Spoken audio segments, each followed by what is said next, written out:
Earlier today, I spoke with the president of Israel, Isaac Herzog. Here's that interview. Mr. President, nice to speak to you, sir. Thank you, Greta.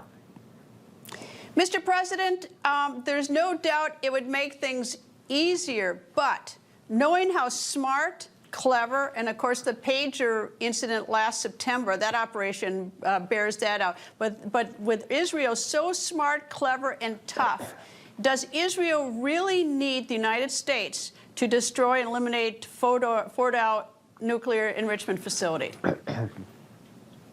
Look, it's not a wisdom contest, although I'm very proud of my fellow countrymen. For your viewers, I will say that I'm the head of state. I'm not the head of the executive branch. That's Prime Minister Netanyahu.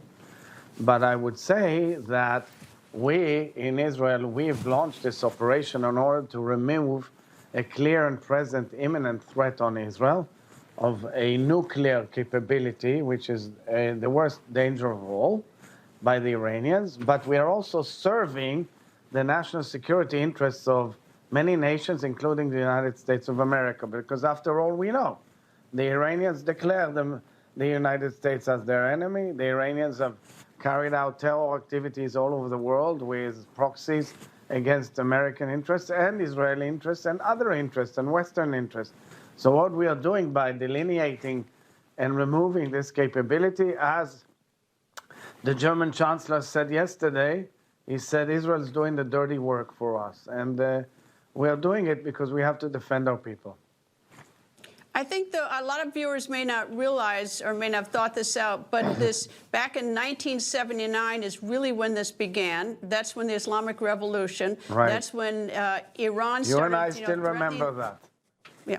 Iran threatened the United States, threatened Israel, took over the American embassy, kidnapped our people for more than a year in the embassy. And so this actually starts back. So what took so long? Because Iran has been a threat not just to Israel, but to the world since that point. So what took so long? And it's amazing how many American presidents and how many world leaders came over and said, Iran is a threat to the world.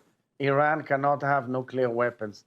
Iran cannot have ballistic missiles, et cetera, et cetera. And meanwhile, because especially in the free world, you know, it's natural that people want to go on with their lives and do good.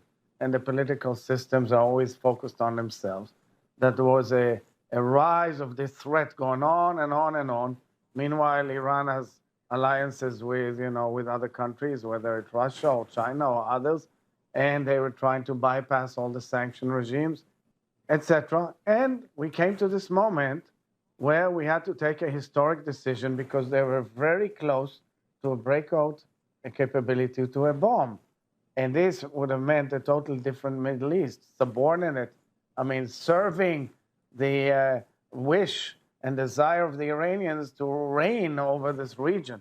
And this is the most dangerous phenomena that would risk Europe and the United States as well. Well, Israel, the tiny little nation, I think there are probably 75 Israels could be put into the nation of Iran. It's so much bigger. But this actually, this operation to get their nuclear facilities, and I don't think that you can lose sight of the fact that October 7th was paid for and financed by Iran. And I don't know how many people were slaughtered, 1,300 on that day. So Iran hasn't just all of a sudden come up on the radar screen in the last week. They have had their fingerprints on everything back to 1979. And of course, we see what happened in October of 23. Right. It's an ideology. Look, we have to read and hear what they say day in, day out. They educate tens of millions of people to hate Israel, to hate the United States of America. And they've built this huge empire of evil with proxies all over, beefed up with ammunition and capabilities that only strong, big nations have. For example, a tiny little tribe in Yemen called the Houthis have 50,000 people in all. They have ballistic missiles and cruise missiles. Greta, you're in this business for many years. Very few nations have this capability. And why? What for? So they wanted to close in on Israel. Of course, I kind of radicalize the region, topple regimes, kill innocent human beings, attack communities and American military and so forth with no shame. People think news just happens. It doesn't. It happens because there's someone there to capture the moment, to explain it and share it. That's my job. I go where news breaks and give you the facts. Join me for The Record on Newsmax.